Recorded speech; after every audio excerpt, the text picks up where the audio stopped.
بسم اللہ الرحمن الرحیم الحمد للہ والصلاة والسلام علی رسول اللہ لا حول ولا قوة الا باللہ رب اشرح لی صدری ویسر لی امری واحلل عقدۃ من لسانی یفقهوا قولی رب زدنی علما۔ السلام علیکم ورحمۃ اللہ وبرکاتہ۔ عزت دار بہنیں، عزت دار بھائی، پیارے بچوں، آپ سب کا دل کی گہرائیوں سے ویلکم ہے، استقبال ہے اس ہمارے نماز کے مسائل کلاس نمبر 44 میں۔ اللہ کی توفیق سے ہم یہاں تک پہنچ چکے ہیں الحمدللہ، کہ یہ ایک بہت بڑا سفر تھا، یعنی 44 ہفتے آپ ہمارے ساتھ جڑے ہیں۔ کچھ بھائی بہن تو ہمارے ساتھ 1 سال کے اوپر 2 سال تک ہمارے ساتھ جڑے ہیں ماشاءاللہ، لیکن آپ جو بھائی نئے اور بہنیں بچے جو جڑے ہیں، ان سب کا ہمارا استقبال ہے۔ اور اس کے ساتھ ساتھ یہ ہے کہ آپ سب کو اطلاع دی جاتی ہے کہ آج ایک ہمارا اسپیشل پروگرام بھی رہے گا رمضان کے حوالے سے، اور انشاءاللہ آپ کو اس کے آخری میں رمضان کے پروجیکٹ کے بارے میں بھی انشاءاللہ موقع ملا تو انشاءاللہ بتا دیں گے کہ رمضان کا پروجیکٹ جو پچھلی بار آپ نے بنایا تھا، اس سال بھی آپ کو بنانا ہے کہ رمضان آنے سے پہلے ہمیں کیا تیاری کرنی ہے، ٹھیک ہے؟ اور اس سے پہلے یہ ہے کہ ہم سب سے پہلے جو کلاس تھی ہماری اس کو شروع کرتے ہیں، اس کے بیچ میں پھر جو ہمارے شیخ نبیل بھائی ہے جو سعودیہ مدینہ یونیورسٹی میں پڑھتے ہیں اسلامک اسٹڈیز، انشاءاللہ ان سے بات چیت کرتے ہیں۔ سب سے پہلے کلاس نمبر 43 کا جو ریویژن اور کوئز حل کرتے ہیں اس میں جو ہم نے آپ کو 6 سوال پوچھے تھے، کہ سب سے پہلے ہم نے آپ کو بتایا تھا کہ حذیفہ بن یمان رضی اللہ تعالیٰ عنہ کی حدیث، الحمدللہ آپ سب کو یاد ہے ماشاءاللہ، حذیفہ بن یمان کا نام یاد ہے، تو یہ اللہ سبحانہ وتعالیٰ کی کتنی بڑی زبردست چیز ہے کہ اللہ نے ہمیں سمجھانے کے لیے کس طرح سے واقعات حدیث بیان کرتے کرتے ان کا نام ہمیں یاد دلایا، یعنی مرتے دم تک ہمیں حذیفہ بن یمان والی حدیث بھی یاد رہے گی، ان کا نام بھی یاد رہے گا۔ اور جب حذیفہ ایمان کی جو حدیث تھی کہ ایک شخص جلدی جلدی نماز پڑھ کر جا رہا تھا، آپ نے ان سے پوچھا کہ آپ کب سے ایسی نماز پڑھ رہے ہو؟ کہا کہ میں 40 سال سے ایسی نماز پڑھ رہا ہوں۔ تو کیا کہا حذیفہ بن یمان نے؟ تو پھر تم نے 40 سال سے نماز پڑھی ہی نہیں، سبحان اللہ۔ اور دوسرا سوال یہ تھا کہ ہنسنے سے نماز باطل ہو جائے گی؟ یہ ہم نے آپ کو بتایا تھا کہ نماز میں جان بوجھ کر ہنسنا، خیخے لگانا، ٹکٹکے لگانا، اس سے نماز باطل ہو جاتی ہے۔ ہلکی سی مسکراہٹ سے نماز باطل نہیں ہوتی، جیسے کوئی بچہ گر جاتا ہے یا اٹھتا ہے یا کھیلتا ہے، ہمارے جان نماز مصلی پہ اوپر نیچے ہوتا ہے، یعنی ہمارے ساتھ نماز پڑھتا ہے، یا ہمیں کوئی بات یاد آ جاتی ہے کہ ہم فلاں فلاں، تو ہلکی سی مسکراہٹ ہوتی ہے جس سے نماز نہیں ٹوٹتی اور نماز باطل نہیں ہوتی۔ تیسرا سوال ہم نے آپ سے کیا تھا کہ نماز کے وقت کھانے کی بھوک لگ جائے تو کیا کریں، یعنی یہ حدیث میں پوری اگر کر لے کہ اگر نماز اقامت کے وقت کھانے کی بھوک لگ جائے، دسترخوان بچھا ہے، یا پھر پیٹ درد ہے، قضائے حاجت کے لیے جانا ہے اور اقامت ہو گئی، تو سب سے پہلے ہم کھانا کھا لیں گے، بعد میں نماز پڑھیں گے۔ ایسے ہی قضائے حاجت کے لیے ٹوائلٹ پہلے چلے جائیں گے، وہاں سے فارغ ہونے کے بعد دوبارہ پھر ہم نماز پڑھیں گے، ٹھیک ہے؟ تو امید ہے کہ یہ حدیث آپ کو سمجھ میں آ گئی ہوگی۔ اور جو چوتھا سوال تھا، نماز میں آنکھ بند کرنا کیسا ہے؟ اچھا، نماز میں آنکھ بند کرنا کیسا ہے؟ تو ہم نے آپ کو بتایا تھا کہ نماز میں آنکھ بند کرنا رسول اللہ صلی اللہ علیہ وسلم نے منع کیا ہے، لیکن اگر نماز کے دوران ہمیں کوئی ڈسٹرب ہو رہا ہے یا شور شرابہ ہے یا پھر سامنے ٹی وی چل رہا ہے، تو اس طرح سے تو پھر آنکھ بند کر لے تاکہ خشوع و خضوع سے ہم نماز پڑھیں۔ اور پانچواں سوال یہ تھا کہ وضو کے بعد انگلیاں چٹکانا یعنی انگلیوں کی ہڈیاں توڑنا کیسا ہے؟ رسول اللہ صلی اللہ علیہ وسلم نے اس چیز سے منع کیا ہے۔ آپ لوگوں نے بالکل صحیح جواب لکھا۔ آپ صلی اللہ علیہ وسلم نے کہا کہ جب انسان وضو کرتا ہے، چاہے وہ مرد ہو، عورت ہو، بچہ ہو، وہ نماز کی حالت میں، حتیٰ کہ جب تک وہ مسجد جاتا ہے، راستے میں پہنچتا ہے، گھر سے نکلتا ہے، گاڑی میں بیٹھتا ہے، وہ نماز کی حالت میں، تو ضروری ہے کہ ہم جب نماز کی حالت میں تو نماز کے بارے میں سوچے کہ اچھی اچھی باتیں سوچے۔ یہ انگلیاں توڑنا، یہ انگلیوں کے چٹکنا، یہ کیا اچھا کام ہے؟ یہ بیکار کام ہے، برا کام ہے۔ اور اس کے بعد چھٹا سوال یہ تھا کہ آج کی کلاس جو پچھلی والی کلاس نمبر 43 میں کیا آپ نے نیا سیکھا، کچھ نیا سیکھا؟ الحمدللہ، اللہ سبحانہ وتعالی کی توفیق سے آپ کے کمنٹس دیکھ کر آپ کے جوابات ملتے، الحمدللہ اس سے بہت خوشی ہوتی ہے۔ اور جب آپ یہ الفاظ لکھتے ہو کہ آپ کے علم میں اور اضافہ ہوا، تو میرا دل کرتا ہے اور آپ کو ڈھیر ساری چیزیں بتاؤں تاکہ آپ کے علم میں اضافہ ہو۔ میرا دل اور کرتا ہے کہ آپ کو نئی نئی چیزیں بتاؤں تاکہ آپ کے علم میں اضافہ ہو، اور اس کے بعد آپ کا ایمان اور مضبوط ہو۔ اچھا، جو لاسٹ کلاس میں ہم نے آپ کو کچھ چیزیں تھی اس کی ریویژن بھی کر لیتے ہیں، کہ نماز کے دوران کمر پہ ہاتھ رکھنا رسول اللہ صلی اللہ علیہ وسلم نے منع کیا ہے، اور کمر پر ہاتھ رکھنا تکبر کی نشانی ہے۔ چلے کوئی درد کی وجہ سے یا پھر کوئی اور وجہ سے، یعنی بغلوں میں پسینہ آ گیا یا پھر اور کوئی وجہ سے ہاتھیں اوپر کر لی، چل الگ الگ بات ہے، لیکن بار بار کمر پر ہاتھ رکھنا، نماز پڑھنا یا لوگوں سے بات کرنا، یہ تکبر کی نشانی ہے۔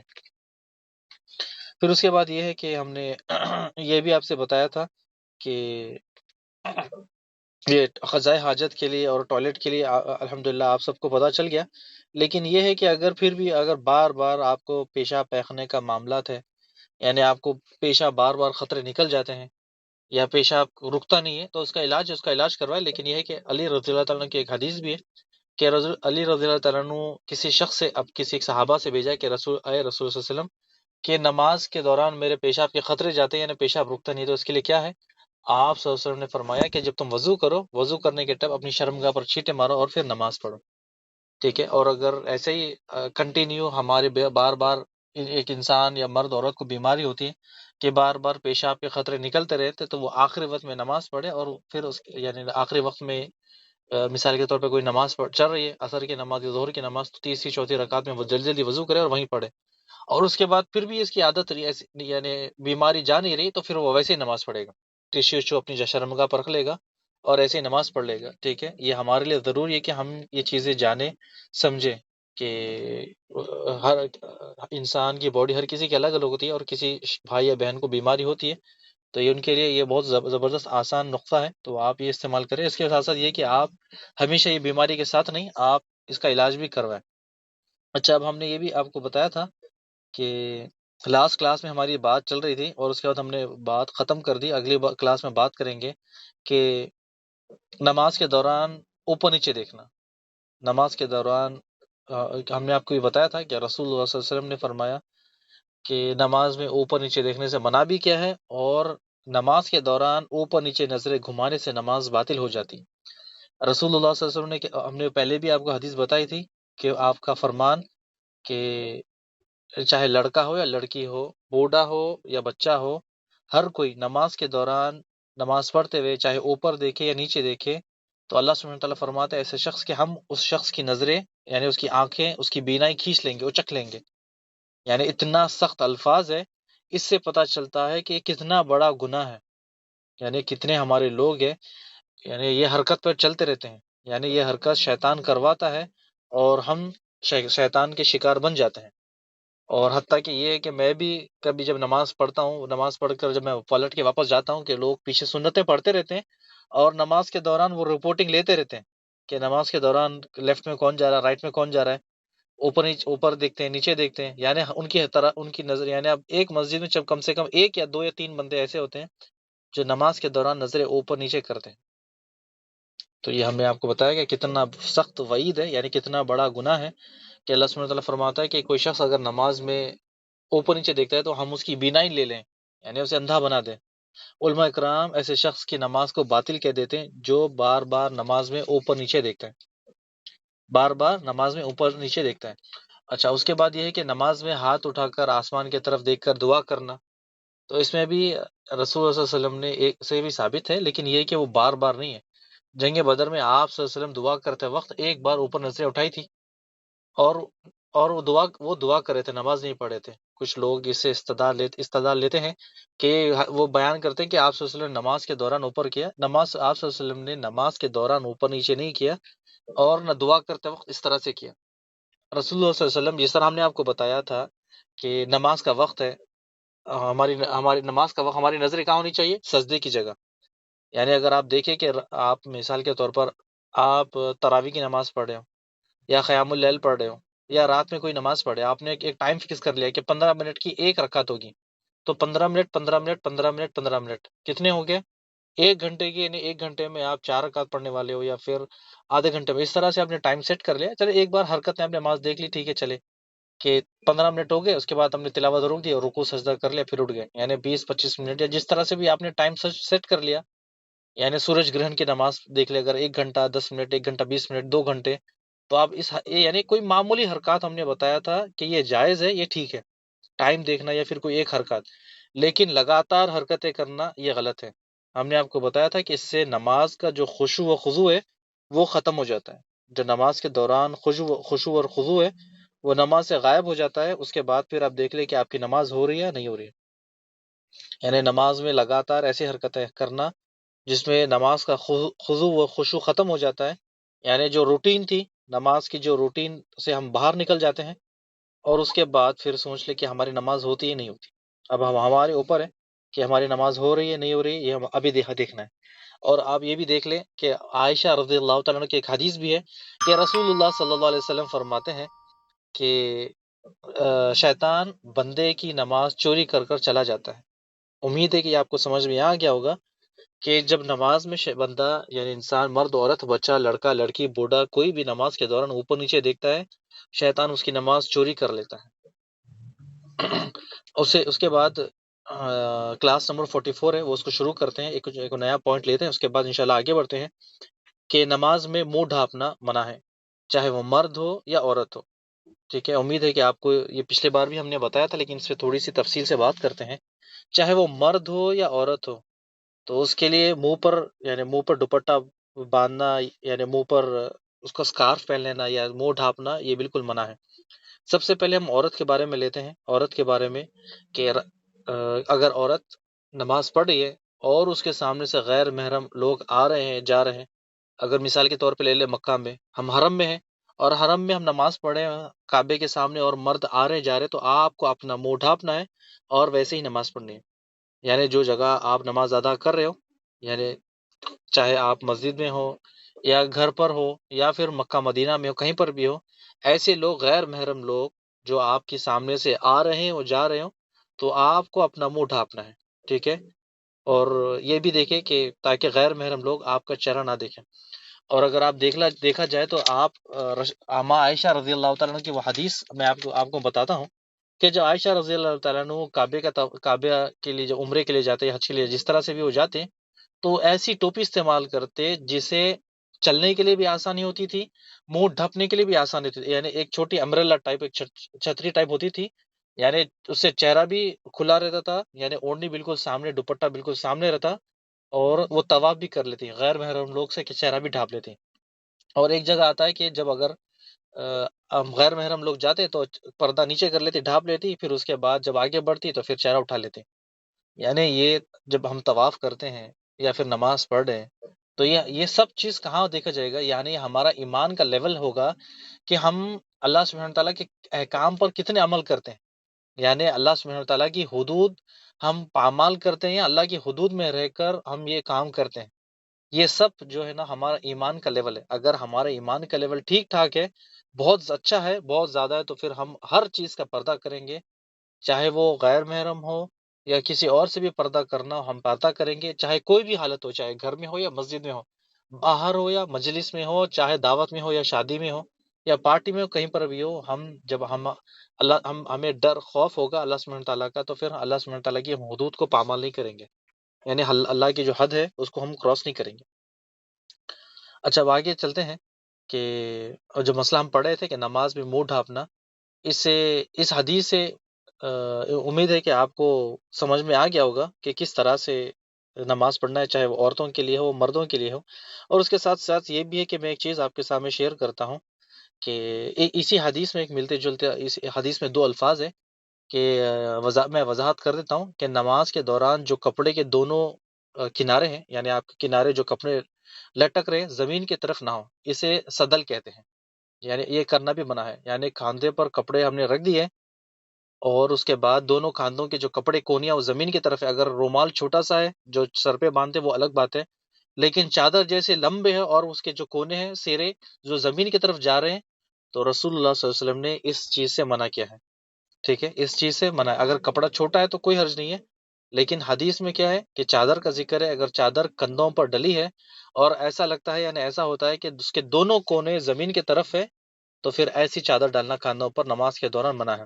یعنی آپ دیکھیں کہ سردی کی وجہ سے ایسا ہوتا ہے، یعنی سردی کی وجہ سے ہم کیا کرتے ہیں، کاندھوں پر ڈال دیتے ہیں، اور کاندھے کے ڈالنے کے بعد دونوں کاندھوں سے نیچے ہوتے ہیں، تو بہتر ہے کہ ہم اسے فولڈ کر لیں، یعنی اگر چادر ہے تو اسے ہم فولڈ کر لیں، لپیٹ لیں، تو اس میں کوئی حرج نہیں ہے، یہ جائز ہے۔ ٹھیک ہے، اور جو بات چل رہی تھی کہ نماز کے دوران چہرہ چھپانا یا کھلا رکھنا، تو ہم نے آپ کو بتایا تھا کہ مردوں کے لیے تو ٹھیک ہے، ہر چیز کھلی ہونی چاہیے، کپڑے ان کے سارا سب کچھ، ہم صدر کے بارے میں آپ سب کو پتہ ہے، لیکن عورت کے بارے میں آپ کو یاد ہوگا کہ عورت نماز کے دوران اپنا چہرہ کھلا رکھے گی، اپنے ہتھیلیاں کھلی رکھے گی، باقی اس کے جسم کے اعضاء ڈھکے ہونی چاہیے۔ پچھلے بار ہم نے بتایا تھا کہ آپ کو اپنے پیر ہے اسے بھی ڈھکنا ہے، چاہے آپ ساکس پہن لے یا تو پھر بڑا کچھ آپ نماز کا لباس ہے وہ پہن لے، جس سے سارے آپ کے تمام اعضاء چھپے ہوں، یعنی سر سے لے کر پاؤں تک ہر چیز چھپے ہوں۔ اور ہم نے مرد کے بارے میں بھی پچھلی بار بتایا تھا، اور یہ شاید پچھلی بار نہیں بتایا ہوگا، کہ نماز کے دوران مرد کا چہرہ کھلا ہونا چاہیے، لیکن اگر وہ فیس ماسک پہنتا ہے تو اس پہ کوئی حرج نہیں ہے، بیماری کی وجہ سے، سردی کی وجہ سے بھی اگر کوئی منہ پہ ڈھانپ لے تو کوئی یہ بھی جائز ہے۔ اور اگلا مسئلہ لیتے ہیں کہ نماز میں بال اور کپڑے سمیٹنا منع ہے۔ رسول اللہ صلی اللہ علیہ وسلم نے اس چیز سے منع کیا ہے۔ اگر عورتیں کے بال کھلے ہوتے ہیں، یعنی اگر نماز کے دوران وہ بال باہر اوڑھنی کے باہر آ جاتے ہیں، دوپٹے کے باہر آتے ہیں، تو غیر محرم اسے دیکھ لیں گے، بہتر ہے کہ اسے اندر کر لے، باندھ لے، سمیٹ لے۔ لیکن مردوں کا یہ بالکل الگ ہی فیشن ہے، ایک مردوں کا بالکل الگ ہی ٹرینڈ ہے۔ وہ اپنے بالوں کو بار بار سنوارتے ہیں، بار بار پیچھے ڈالتے ہیں، یعنی بال اتنے بڑے، اتنے لمبے لمبے ہیں کہ ہمیں پتہ ہی نہیں چلتا سبحان اللہ کہ وہ مرد ہے یا عورت ہے۔ یعنی نماز کے دوران اس کے اتنے ماشاءاللہ بال لمبے لمبے ہوتے ہیں کہ بار بار بالوں کو سمیٹتا ہے، بار بار پیچھے ڈالتا ہے۔ اور اسی طرح ہم نے کپڑوں کا، یہ حدیث میں کیا ہم نے بتایا کہ رسول اللہ صلی اللہ علیہ وسلم نے منع کیا بار بار کپڑوں کو سمیٹنا اور بالوں کو سمیٹنا، لیکن یہاں عورتوں کے تو لیے ٹھیک ہے، لیکن مردوں کا حال کیا ہے؟ ہم نے بار بار آپ کو پچھلے بار یا دو کلاس پہلے بھی بتایا تھا کہ بالوں کے بارے میں نہیں لیکن کپڑوں کے بارے میں بتایا، بار بار ایسے بنا ضرورت کے حرکات کرنے سے نماز باطل ہو جاتی۔ یعنی دیکھیں کہ نماز کے مسائل میں جو ہم نے بتایا تھا کہ شیخ صالح العثیمین کے 5 پوائنٹ بھی آپ کو بتائے تھے کہ نماز میں جو حرکات ہیں، یعنی بار بار حرکات کرنا جس سے نماز باطل ہو جاتی ہے، یعنی بار بار پینٹ ٹخنوں سے اوپر کرنا، نماز کے دوران بار بار ٹی شرٹ کو نیچے کرنا، ایسا لگتا ہے کہ وہ نماز نہیں، کھیل تماشا ہو رہا ہے نماز کے دوران۔ دیکھیے رسول اللہ صلی اللہ علیہ وسلم نے ہمیں بالکل آرڈر دے دیا کہ ہر مرد کے کپڑے ٹخنے کے اوپر ہونے چاہیے، یعنی جو حصہ ٹخنوں کے نیچے ہوگا، یعنی کپڑوں کا جو حصہ نیچے ہوگا وہ حصہ جہنم میں ہوگا۔ اب کیا ہمارے صرف پاؤں کے ٹخنوں کے حصے جہنم میں جائیں گے؟ نہیں، پورے کے پورے ہم جہنم میں جائیں گے۔ ہمارے لیے ضروری ہے کہ جب ہم کپڑے مرد اپنے کپڑے شلوار پینٹ یا پھر توپ کچھ بھی سلوائے، تو سلوانے کے وقت ہمارے کپڑے ٹخنے کے اوپر ہونی چاہیے، یعنی ٹخنوں کے اوپر ہو۔ رسول اللہ صلی اللہ علیہ وسلم نے اتنے سخت الفاظ وعید بتا دی اور سنا دی کہ پھر بھی ہم رسول اللہ صلی اللہ علیہ وسلم کے خلاف جاتے ہیں، وہ کام کرتے ہیں جو اللہ اس کے رسول کو پسند نہیں۔ دیکھیے امید ہے کہ آپ کو آج کا جو پوائنٹس ہے ہم نے شارٹ لیے ہیں، تاکہ ہمارے جو بھائی ہیں نبیل بھائی وہ انتظار کر رہے ہیں، اور وہ ماشاءاللہ الحمدللہ وہ ہمارے ساتھ آ گئے، ہمارے ساتھ گروپ میں جوائن ہو گیا الحمدللہ۔ اور میں اللہ سے دعا کرتا ہوں کہ اللہ سبحانہ تعالیٰ ان کے ذریعے ہمارے دلوں کو کھول دیں۔ اور نبیل بھائی ماشاءاللہ یا بحرین سے، لیکن وہ مدینہ، جس طرح آپ کو بتایا تھا میں کہ مدینہ یونیورسٹی میں پڑھتے ہیں، اور بہت ہی پیارے بھائی ہمارے ماشاءاللہ۔ بس اللہ سبحانہ تعالیٰ سے دعا ہے کہ اللہ سبحانہ تعالیٰ انہیں اور ہمیں اور آپ سب کو جنت الفردوس میں جگہ دے، اور اللہ سبحانہ تعالیٰ ہمارے حسنات کو قبول کرے۔ اور میں گزارش کرتا ہوں کہ نبیل بھائی ابھی آئے، اور نبیل بھائی کا میں نے مائک شاید آپ نے کھول دے، اور آپ کچھ الفاظ کہے کہ رمضان کے استقبال کے بارے میں ہمارے بھائی بہنوں کو، تاکہ ان کا بھی سینہ کھلے، اور اس رمضان جس طرح پچھلا رمضان گزرا اس سے اچھا رمضان ہمارا یہ گزرے۔ بارک اللہ فیک و جزاک اللہ خیر۔ اور ہم انشاءاللہ آج کی جو سلسلہ ہے اس کو کلاس کو یہیں روکتے ہیں، اور جو ہمارا اسپیشل پروگرام ہے اس کو شروع کرتے ہیں۔ جی نبیل بھائی، میری آواز آ رہی ہے آپ کو؟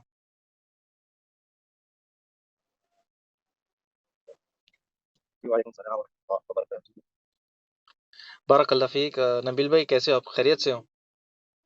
الحمدللہ ابو عاصم اللہ آپ کو جزائے خیر دے، اور سب سے پہلے کہ آپ نے اپنا قیمتی وقت ہمیں دیا، ہم ہمارے بھائی بہنوں کو دیا، یہ سب سے بڑی ہمارے لیے ایک خوش قسمتی ہے۔ بارک اللہ فیکم۔ آپ نے آپ کے ذریعے سے ہم نے کچھ ہدایت بھی اللہ تعالیٰ کی۔ آمین۔ تو بس یہ ہے کہ آپ اپنے کچھ چند الفاظ میں 10 یا 15 منٹ میں یا 20 منٹ جو آپ لے لیں، ہمارے بھائی بہنوں کو، ہم نے الحمدللہ پچھلے سال ہم نے رمضان کا پروجیکٹ کیا تھا، اس سال بھی ہم انشاءاللہ رمضان کا پروجیکٹ کریں گے، رمضان آنے سے پہلے رمضان کی تیاری، لیکن اس کا استقبال کس طرح سے کریں انشاءاللہ نبیل بھائی ہمارے بھائی ہیں، وہ الفاظ کچھ کہیں گے۔ تو انشاءاللہ نبیل بھائی میں آپ کو دیتا ہوں مائک، اور شروع کریں آپ، بسم اللہ۔ السلام علیکم ورحمۃ اللہ وبرکاتہ۔ الحمد لله رب العالمين والصلاة والسلام على رسوله الكريم أما بعد. قال الله تعالى في القرآن المجيد بعد أعوذ بالله من الشيطان الرجيم: إن هذا القرآن يهدي للتي هي أقوم ويبشر المؤمنين الذين يعملون الصالحات أن لهم أجر كبيرا. یقیناً یہ قرآن وہ راستہ دکھاتا ہے جو بہت ہی سیدھا ہے، اور ایمان والوں کو جو نیک اعمال کرتے ہیں اللہ تعالیٰ نے فرمایا ان کو اس بات کی خوشخبری دیتا ہے کہ ان کے لیے بہت بڑا اجر ہے۔ اسی طرح اللہ تعالیٰ نے دوسری جگہ فرمایا قرآن مجید میں، کیا علم حاصل کرنے والا اور علم حاصل نہ کرنے والا کیا دونوں ایک جیسے ہیں؟ ایسا نہیں، بلکہ وہ زندہ اور مردہ کی مثال ہے۔ جو شخص علم حاصل کرتا ہے وہ زندہ کی مانند ہے، اور جو شخص علم حاصل نہیں کرتا وہ مردہ کی مانند ہے۔ اسی طرح اللہ تعالیٰ نے ایک اور مقام پہ فرمایا کہ اللہ تعالیٰ سے ڈرنے والے علماء ہیں جو علم حاصل کرنے والے ہیں۔ اللہ سے وہی ڈرتے ہیں جو علماء ہیں۔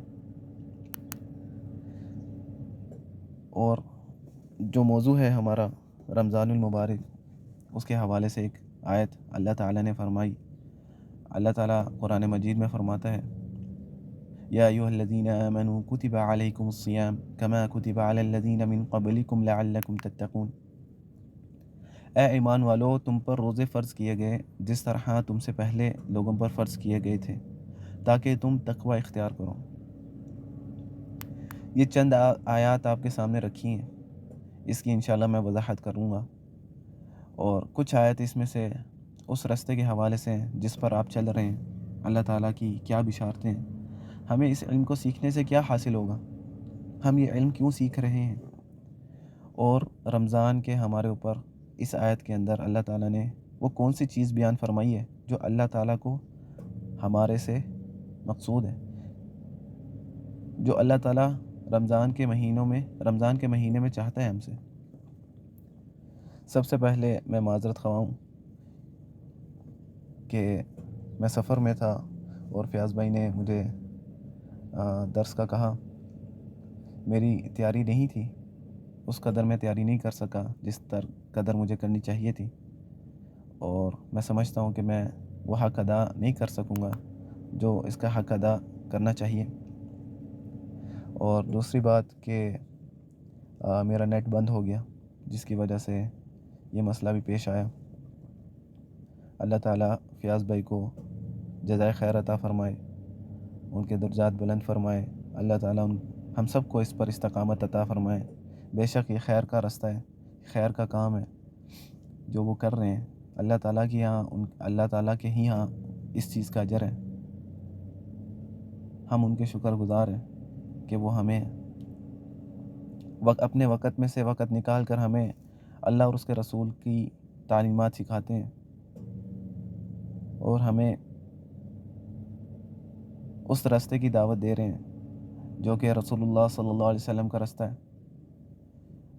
آپ صلی اللہ علیہ وسلم نے فرمایا کہ انبیاء کی کوئی وراثت نہیں ہوتی، یہ علم ہے جو انبیاء کی وراثت ہے، جیسا کہ حدیث میں آتے ہیں، اور میرے وارث علماء ہیں، وہ ہیں جو اس علم کو سیکھ رہے ہیں۔ اللہ تعالیٰ ہمیں بھی ان میں سے چن لے، ان میں شمار کر لے۔ اللہ تعالیٰ ہمیں بھی دین کی علم سیکھنے اور اس پر عمل پیرا ہونے اور اس کی دعوت دینے کی توفیق عطا فرمائے۔ اللہ تعالیٰ نے سب سے پہلی آیت جو آپ کے سامنے رکھی کہ قرآن مجید کے بارے میں فرمایا کہ یہی سیدھا رستہ دکھاتے ہیں۔ قرآن مجید جو ہے رمضان کے ساتھ اس کا بہت اہم تعلق ہے۔ وہ تعلق کیا ہے؟ جیسا کہ اللہ تعالیٰ نے فرمایا کہ یہ رمضان کا مہینہ ہے جس کے اندر ہم نے قرآن مجید نازل فرمایا۔ یہ بابرکت مہینہ ہے جس کے اندر قرآن مجید نازل کیا گیا، وہ ہدایت جو دنیا میں بھی کامیابی کا رستہ ہے اور آخرت میں بھی کامیابی کا رستہ ہے، اور یہی قرآن مجید سیدھا رستہ دکھاتا ہے۔ قرآن مجید کے علاوہ دنیا علوم جو ہیں وہ آپ کو سیدھا راستہ نہیں دکھائیں گے. وہ آپ کو دنیا کے لحاظ سے فائدہ دیں گے لیکن آخرت کے لیے آپ کو فائدہ نہیں دیں گے. وہ آپ کو یہ نہیں سکھائیں گے کہ تمہارا رب کون ہے. وہ آپ کو یہ نہیں سکھائیں گے کہ تمہارا دنیا میں آنے کا مقصد کیا ہے, اللہ تعالیٰ کون ہے, اللہ تعالیٰ کی کیا عظمتیں ہیں. اس لیے ہمیں دنیا کے علوم کے ساتھ یہ علم سیکھنا بھی ضروری ہے ہمارے اوپر, اور یہ علم ہمارے اوپر فرض ہے کہ ہم اللہ تعالیٰ کی پہچان حاصل کر سکیں. دوسری آیت جو آپ کے سامنے رکھی تھی کہ اللہ تعالیٰ نے فرمایا کہ کیا جو علم حاصل کرتا ہے, جو علم والا ہے اور جو علم والا نہیں ہے وہ برابر ہو سکتے ہیں. اللہ تعالیٰ نے بھی فرمایا کہ یہ دونوں برابر نہیں ہو سکتے. آپ لوگ ماشاءاللہ خیر کے راستے پہ چل رہے ہیں, اللہ تعالیٰ کا علم سیکھ رہے ہیں, اللہ تعالیٰ کے دین کا علم سیکھ رہے ہیں. آپ کے لیے بے شک بشارتیں ہیں. رسول اللہ صلی اللہ علیہ وسلم نے فرمایا کہ جو شخص علم کے راستے پر چل پڑتا ہے تو وہ گویا ایسا ہے کہ وہ جنت کے راستے پر چل رہا ہے. سبحان اللہ. ایک شخص دن رات علم سیکھ رہا ہے, وہ جنت کے راستے پر چل رہا ہے.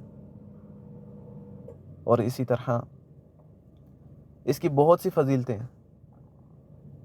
چونکہ یہ ہمارے سبق سے ہٹ کر موضوع ہو جائے گا, اس لیے ہم انشاءاللہ اس کو پھر کبھی بیان کریں گے. علم جو ہے ایک انسان کے لیے ہر چیز کے لیے بہت ضروری ہے. جس قدر انسان کے اندر کسی کا علم ہوتا ہے, کسی کے بارے میں علم ہوتا ہے, اتنی ہی اس کی زندگی میں اس کی جو ہے اہمیت ہوتی ہے. ایک شخص اگر اس کو اللہ تعالیٰ کا تعارف نہیں ہے, اور اللہ تعالیٰ نے یہی فرمایا کہ اللہ سے ڈرنے والے کون ہیں, علماء ہیں. جو علم حاصل کرتے ہیں وہ ہیں, کیونکہ ان کو اپنے رب کا معلوم ہے, ان کو اپنے رب کا تعارف ہے کہ ہمارا رب کون ہے, ہمارا الہ کون ہے, وہ کن عظمتوں کا مالک ہے, اس کی کیا بادشاہت ہے. اسی لیے آپ صلی اللہ علیہ وسلم نے فرمایا کہ فرشتے اللہ تعالیٰ سے سب سے زیادہ ڈرنے والے ہیں. کیوں؟ حالانکہ وہ اللہ کے سب سے زیادہ قریب ہیں, وہ نافرمانی بھی نہیں کرتے, لیکن ان کو پتہ ہے کہ ہمارا رب کون ہے, ان کو اللہ تعالیٰ کا علم ہے. اسی لیے جس قدر انسان کے اندر علم آتا ہے, اسی قدر وہ اللہ تعالیٰ کے لیے اپنے آپ کو اللہ تعالیٰ سے جوڑ لیتا ہے. اسی قدر اس کے اندر خشوع اور خضوع آتا ہے, اس کی عبادات میں, اس کے معاملات میں. وہ ایک شخص جو عبادت کرتا ہے لوگوں سے سیکھی ہوئی, اور ایک شخص جو خود پڑھ کر عبادت کرتا ہے, دونوں کی عبادت میں زمین آسمان کا فرق ہے. وہ شخص, اس کو نہیں پتہ کہ کیا یہ عبادت میں جو کر رہا ہوں وہ صحیح ہے کہ غلط ہے. اس شخص کو یہ نہیں پتہ کہ میں عبادت کس لیے کر رہا ہوں. اس شخص کو یہ نہیں پتہ کہ اس کے پیچھے مجھے کیا حاصل ہوگا. اسی لیے اس کی عبادات میں سستی ہوتی ہے, اسی لیے اس کی عبادات میں خشوع اور خضوع نہیں ہوتا, اسی لیے اس کی عبادات اس طرح نہیں ہوتی جس طرح اللہ تعالیٰ چاہتا ہے. لیکن ایک شخص جو علم رکھتا ہے, جو علم سیکھتا ہے, جو سیکھ کر عبادت کرتا ہے, اس کی عبادت میں خشوع اور خضوع ہوتا ہے. اس کو معلوم ہے, اس شخص کو, کہ یہ چیزیں میرے یہاں دنیا میں ضائع نہیں جائیں گی, بلکہ اللہ تعالیٰ مجھے اس کا اجر عطا فرمائے گا, وہ اجر جس کا اللہ تعالیٰ نے وعدہ کیا ہے.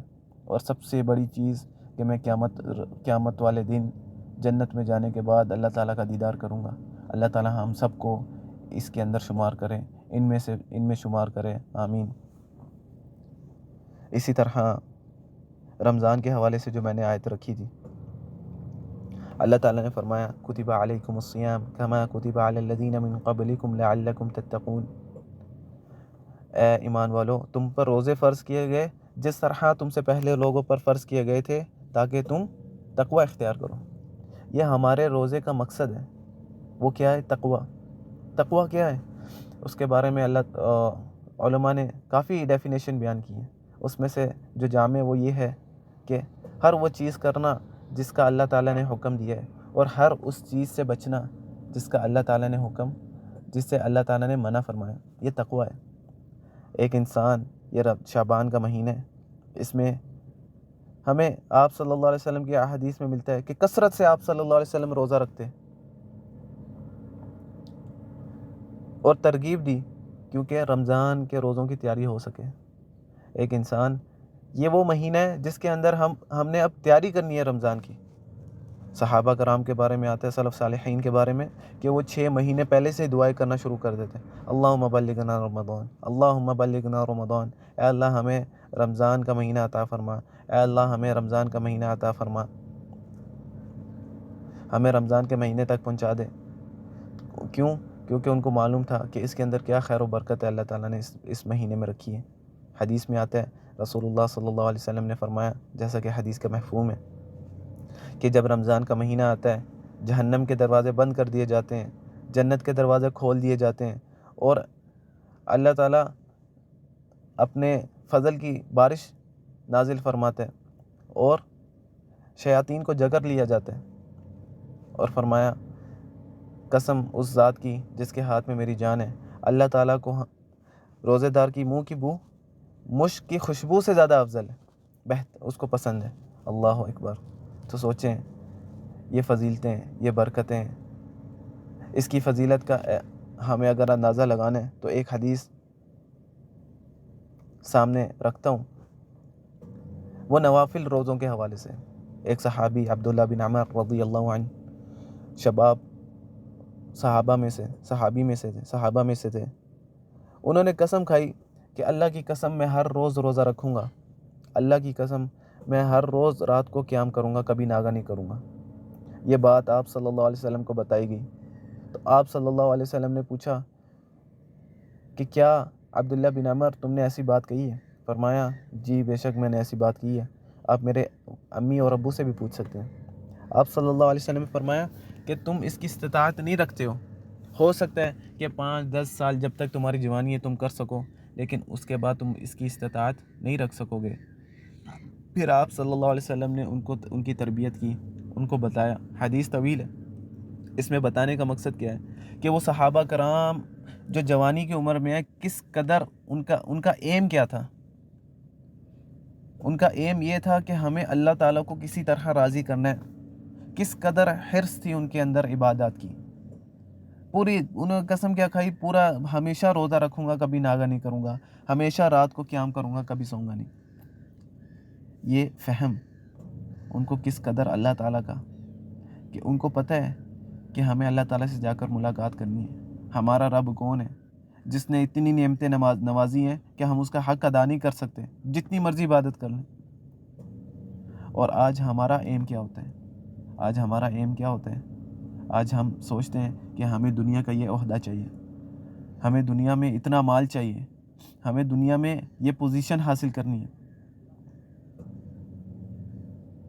یہ چیز ٹھیک ہے، انسان کی ضروری، انسان دنیا کے متاع میں سے، دنیا کے فوائد میں سے، لیکن انسان اس کو کرتے ہوئے اصل مقصد نہ بھول جائے۔ اللہ تعالیٰ نے اپنے رب کو نہ بھول جائے۔ کتنے وہ لوگ جن کے پاس ڈگری ہیں، PhD کی ڈگری ہیں، بڑے ہولڈرز جو پوزیشن ہولڈرز تھے، لیکن ہدایت ان کو نہیں ملی، تو ہمیشہ اس کے لیے خسارے میں۔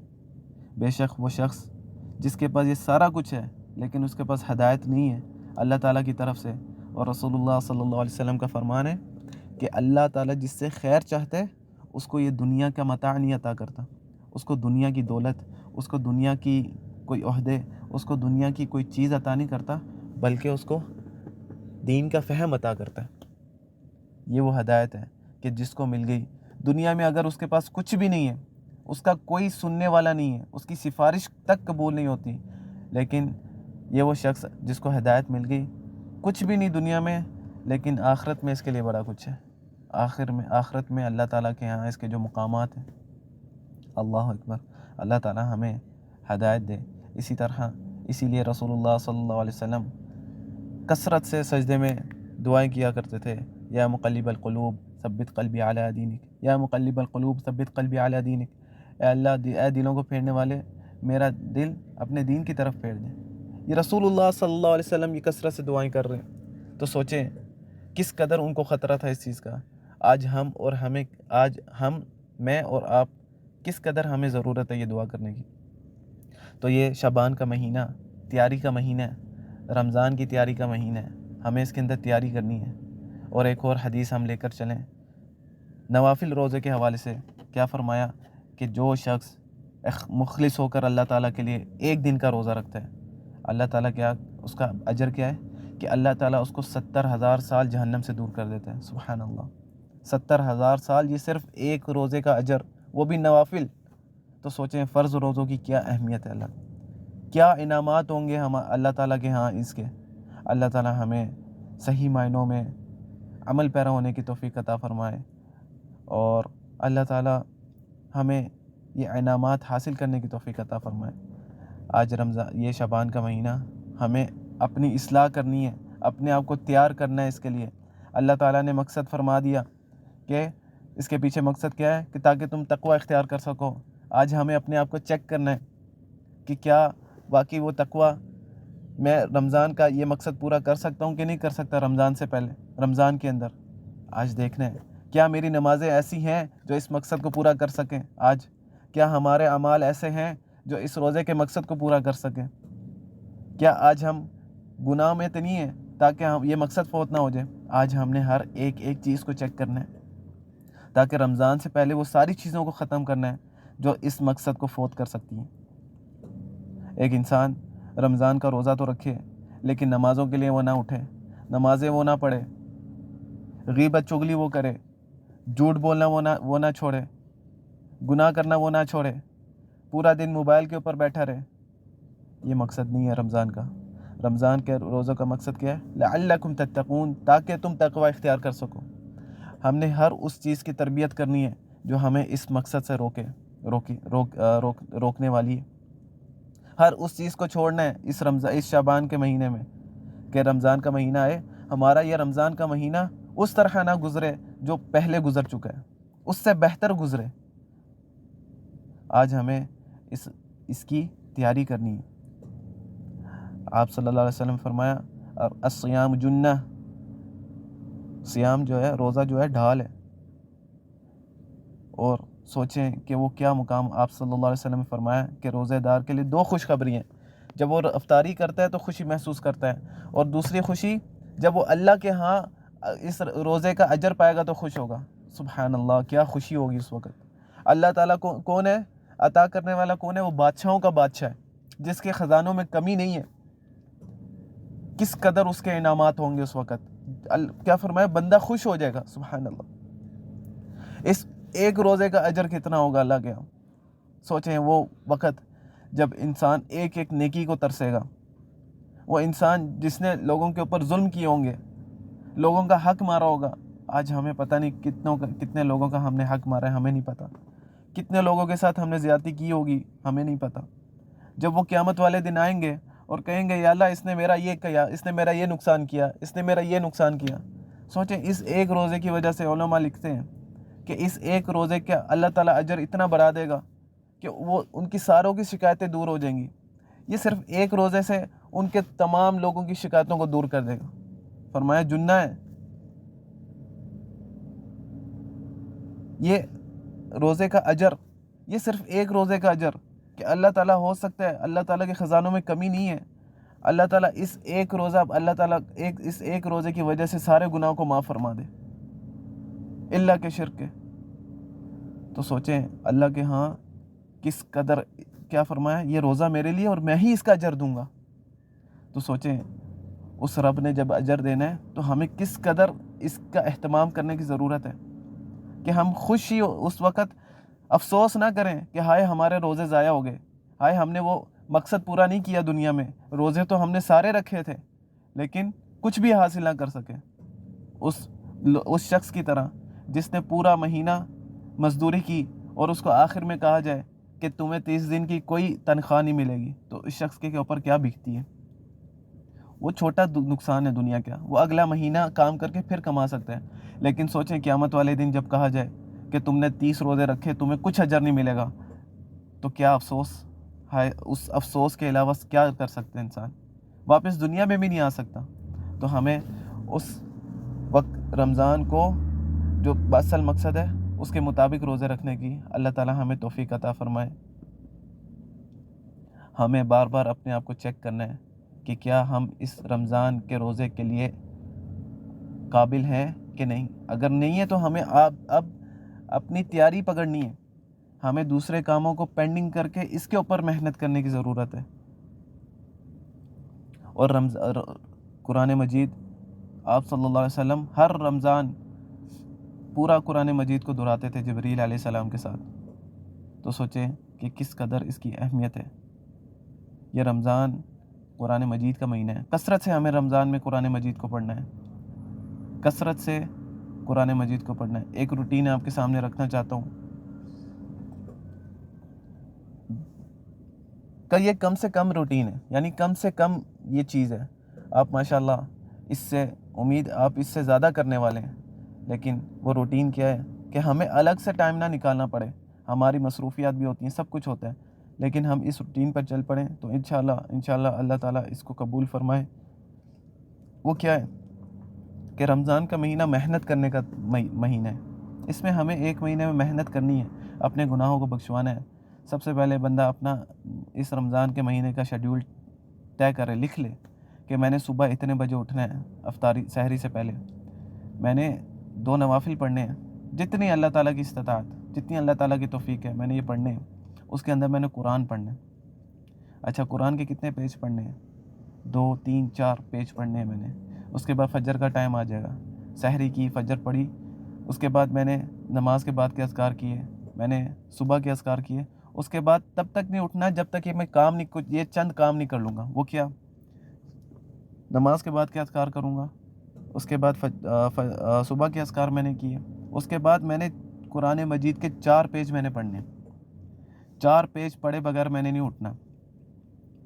یہ کم سے کم ہے. 4 پیج پڑھے, اس کے بعد میں نے جو ہے اشراق پڑھی اور میں اپنے کام کے لیے چلے گیا. اگر آرام کرنا ہے آرام کیا. اس کے بعد ظہر کے بعد پھر یہی روٹین, ظہر کی نماز پڑھی, سنتے پڑھی, اس کے بعد جو ہے اذکار کیے. اس کے بعد پھر میں نے 4 پیج پڑھنے, اس کے بغیر میں نے نہیں اٹھنا. پھر اسی طرح عصر میں, اس کے بعد دعاؤں کا اہتمام, پھر رات کو قیام, یہ ساری چیزیں کرنی. یعنی آپ کا 4 اگر پیج آپ ایک نماز میں لیں گے 5 وقت میں, تو آپ کا ایک پارہ ختم ہو جائے گا. ہمیں اس سے زیادہ کرنا ہے, اللہ تعالیٰ ہمیں اس کی توفیق عطا فرمائے, لیکن یہ کم سے کم ہے. دن میں ایک پارہ ختم ایسے ہو جائے گا, آپ کو الگ سے ٹائم نہیں نکالنا پڑے گا. اللہ تعالیٰ ہمیں اس پر عمل پیرا ہونے کی توفیق عطا فرمائے. جو سنا اگر اس میں کوئی غلطی ہوئی تو اللہ تعالیٰ معاف فرمائے. اللہ تعالیٰ ہمیں رمضان کی تیاری کرنے کی توفیق عطا فرمائے. بارک اللہ فیکم, جزاکم اللہ خیر. اور ہمیں یہ دیکھنا ہے کہ ہم کن لوگوں میں شمار ہیں, ہمارا شمار کن لوگوں میں ہے. جب رمضان کا مہینہ آتا ہے تو 2 طرح کے لوگ ہوتے ہیں. ایک وہ جو سجدے میں شکر کر کے اللہ تعالیٰ کا شکر ادا کرتے ہیں, سجدوں میں گر کے اللہ تعالیٰ کا شکر ادا کرتے ہیں کہ یا اللہ تو نے ہمیں رمضان کا مہینہ عطا فرمایا ہے. یہ اللہ تعالیٰ کی بہت بڑی نعمت ہے. وہ قبر میں جو شخص ہیں, جو لوگ قبر میں ہیں, وہ ایک رات کو ترستے ہیں, ہائے افسوس دنیا میں واپس جا کے اللہ ہمیں ایک روزہ بس عطا فرما دے تاکہ ہم اس میں تجھے راضی کر کے جنت میں جا سکیں. اللہ تعالیٰ وہ قبر سے نکل کے ایک روزے کے لیے نہیں آ سکتے, تو اللہ تعالیٰ نے ہمیں 30 روزے انشاءاللہ اگر عطا فرمائے تو یہ بہت بڑی غنیمت ہے. اور دوسرے وہ شخص جو افسوس کرتے ہیں رمضان کے مہینے پہ آنے پر, ہائے افسوس کیا آزمائش ہمارے اوپر آن پڑی ہے, ہائے افسوس یہ کتنے مشکل دن ہیں, یہ کٹ ہی نہیں رہے, ہائے افسوس ہمیں روزے رکھنے پڑیں گے. تو آج ہمیں فیصلہ کرنے کی ضرورت ہے, ہم کن لوگوں کے اندر شمار ہونا چاہتے ہیں. وہ جو رمضان کے آنے پر افسوس کرتے ہیں, یا ان لوگوں کے شمار ہونا چاہتے ہیں جو اللہ کے سجدوں گر کے اللہ تعالیٰ کا شکر ادا کرتے ہیں کہ ہمیں یہ مہینہ عطا ہوا. ہمیں اپنی اب جو ہے اپنی ٹریننگ کرنے کی ضرورت ہے. بارک اللہ فیکم, جزاکم اللہ خیر. اللہ سبحانک اللہم و بحمدک اشہد ان لا الہ الا انت استغفرک و اتوب الیک. اللہ تعالیٰ ہمیں عمل پیرا ہونے کی توفیق عطا فرمائے. اللہ تعالیٰ ہمیں رمضان کا مہینہ عطا فرمائے اور صحیح معنوں میں روزے رکھنے کی توفیق عطا فرمائے. بے شک یہ اللہ کی توفیق ہوگی. اللہ کی توفیق کے بغیر انسان کچھ بھی نہیں کر سکتا, ایک نیکی تک نہیں کر سکتا. اللہ تعالیٰ سے ہمیں توفیق مانگنی چاہیے بار بار. اور بے شک آپ جس راستے پہ ہیں وہ خیر کا راستہ ہے, بشارتیں ہیں اس راستے میں. اللہ تعالیٰ ہمیں استقامت عطا فرمائے. السلام علیکم ورحمۃ اللہ وبرکاتہ.